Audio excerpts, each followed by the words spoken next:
You made it. Destiny 2 is having its make or break moment.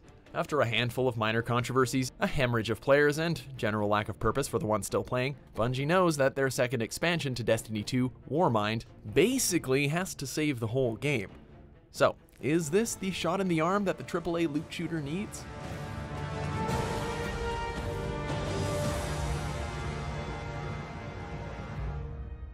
First, the back-of-the-box facts. Warmind has a new campaign, new loot, new level cap, new crucible maps, new strikes, a new raid layer launching later, and of course, a new location, Mars. Right off the bat, players who were disappointed with the Mercury location from the last expansion can breathe a sigh of relief. Mars is much better. Rather than a big circle that's cut into quadrants like Mercury was, Mars feels like one of the planets that launched with the base game. It's not quite as big as the EDC or Nessus, but it's big enough to scoot around on your Sparrow in and get lost. The fact that it feels like a genuine planet and not just a big arena like Mercury did definitely makes the post-campaign content feel a bit fresher to run through. But we're going to talk more about the post-game stuff in a second, because they didn't pay for those high-end cutscenes for nothing. We got a new campaign to tackle. And it's kind of short. While it's by no means bad, and it feels a lot less Saturday morning cartoonish than the main game, it also feels much like a single chapter to a larger story.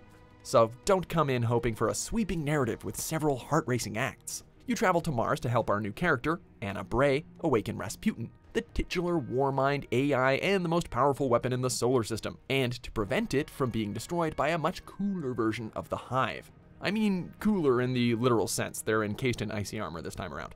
Anna Bray as a character is just sort of there and doesn't really help the experience all that much, although I will say there are a few themes and lore elements that come up in the story that I found to be genuinely more interesting than what we've seen before. What have we done? While the whole thing is indeed short, it's still impressive in the same way that Destiny 2 is always impressive. The set pieces are large, the skyboxes are epic, and the new Valkyrie power-up that's used in crucial moments is a good way for everyone to see how much fun Sunbreakers have on a regular basis. I mean, come on, it looks cool though, right?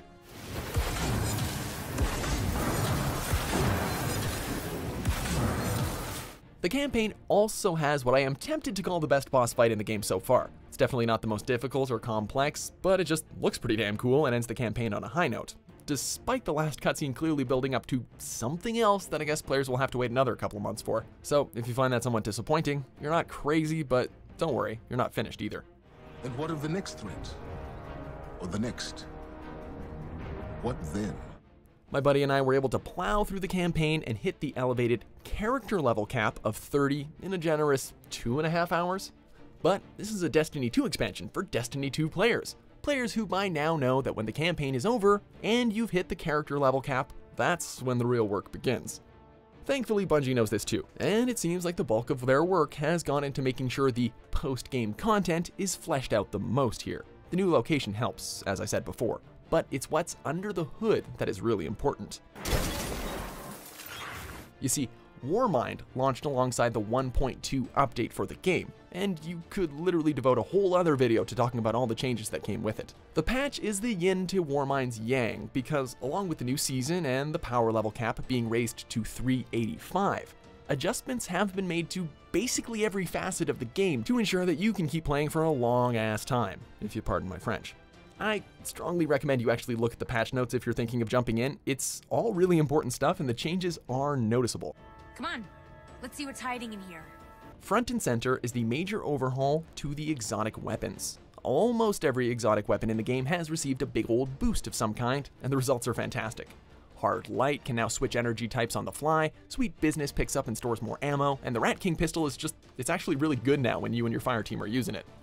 Even a modest Guardian like myself had a near complete collection of exotic weapons by the time I was done with the Osiris campaign. So I spent a lot of my time during the review just trying out everything that's been collecting dust. Simply experimenting with the new exotic weapons and builds gives a lot of the previous content that players were done with a new lease on life. And just looking around, it has noticeably shaken up what you see players using out in the world. Once you find one you do like, you can now upgrade your exotic weapon to Masterwork, but these will be locked behind special quests too. Heh, they're trying to keep you busy. You'll need those weapons too, because in an effort to slow your climb to the power level cap of 385, everything's been adjusted to be, well, harder. This may sound self-evident because the character cap is higher, but Bungie did a lot more than just crank the dials up. For example, heroic strikes have been balanced to be about as difficult as Nightfalls used to be, making what used to be an easy milestone engram a much tougher proposition. Sure, you can just grind for better loot and a higher power level elsewhere, but now clan engrams cap out at 340. So if you're paying attention, this means you're gonna have fewer boosts every week on top of your milestones, and the ones you do get will probably be harder to earn. Again, they're trying to keep you busy.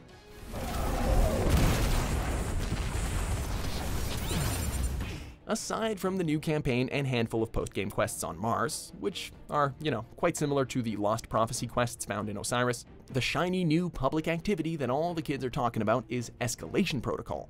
A horde mode where you have to withstand up to 8 waves of enemies.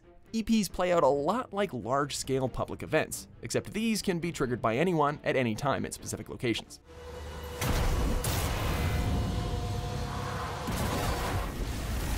This new mode is also very challenging, and is clearly aimed at making sure that dedicated players continue to be challenged for a long time. For example, my friend and I, along with a handful of guardians that were in the area, had a pretty tough time cracking level 1 after just beating the campaign. Apparently you get some really sweet loot for beating the higher ranks, but I certainly didn't get there.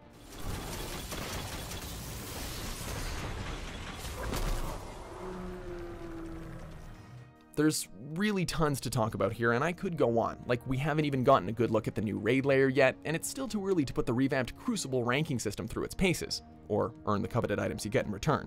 There are also secrets hidden around Mars, and I definitely haven't gotten all the new special weapons you get for the post-game quests. The Eververse has also been revamped to be a bit more friendly, but Bungie can do their own advertising for that. Anyway, as I've mentioned several times before, it seems like the overall goal of the expansion is not just to inject a short burst of content that players can crush in a day or two, but instead to fine-tune the whole ship to keep players busy for a long time, striving for more and more before they inevitably decide they've seen and done it all. And in that sense, Warmind is a success. The length of the new campaign is definitely disappointing, but Bungie knows where dedicated players really spend the bulk of their time, and have poured most of their effort into those areas to keep that dedication going strong. It definitely doesn't reinvent the wheel by any means, but it gets that wheel rolling faster than it was before. We say it's about time. Thanks for watching MojoPlays. Be sure to subscribe and click on the link in the description below to check out our suggestion page and vote on what content you'd like to see us cover next.